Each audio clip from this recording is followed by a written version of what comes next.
jacket would work.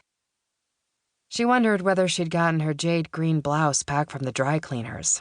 That would lighten up the severity of the suit, but still give her executive polish. How much time had passed since the whistling started? Why hadn't she fallen back to sleep? Could she fall back to sleep now? Lindsey tried to gauge her level of tiredness. Her brain was fully engaged. Sleep was going to remain a memory for the rest of the day. Darn it. Her nose twitched. What was that smell? Coffee. She peeked one eye out from under her pillow. Freshly showered and shaved, Sully was approaching with a steaming mug of coffee in one hand. He carefully put it on her nightstand. The man brought her coffee. That was the definition of true love in Lindsey's book. His unfortunate whistling was immediately forgiven. She reached out from under the covers and grabbed his hand before he could escape. He allowed her to pull him down, and he crouched beside the bed and peered under the pillow. "You awake in there?" he asked. Lindsey tossed the pillow aside. "Good morning." Sully studied her with a small smile on his lips. "Good morning. I can't believe you're awake." "Really?" she asked. She didn't mention the whistling. "What time did you finally put the book down last night?"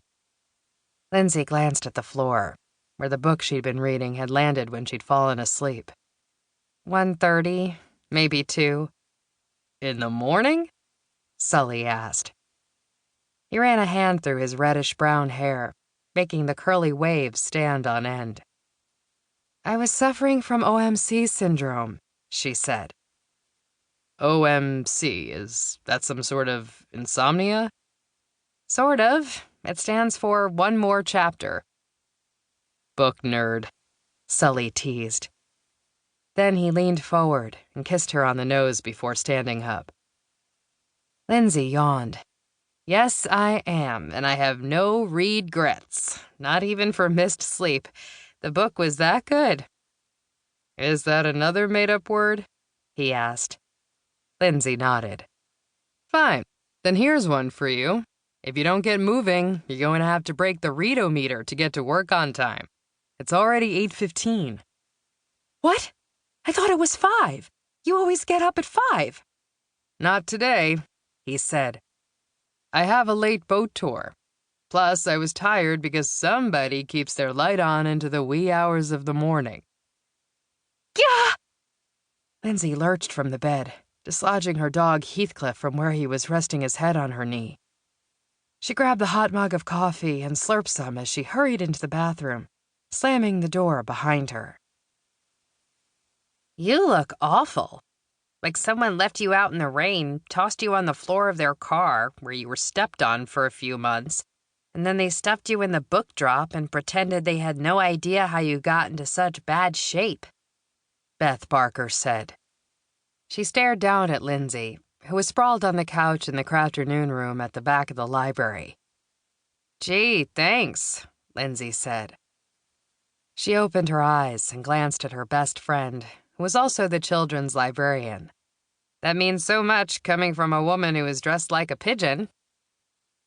Wearing an oversized gray sweatshirt that had big round eyes and a beak sewn onto the hood, Beth flapped her arms, which had been fashioned into wings, and then clasped them in front of her in a begging pose. "Please, can I drive the bus? I'll be your best friend." Lindsey snorted. No one could act out Mo Willems' "Don't let the pigeon drive the bus" better than Beth. "You're already my best friend," she said, "which is why I forgive you for saying I look awful." "It's a book hangover, isn't it?" Paula Turner entered the room, pushing a cart full of craft materials. "Was it A Tree Grows in Brooklyn, our discussion book today?" "No, I finished that one a few days ago. This was one I picked up on the way out of work last night.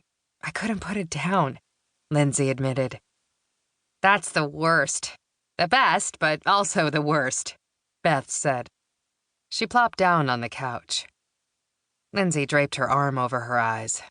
It wasn't that she wished her friends would go away exactly, but she had almost managed a 15-minute power nap.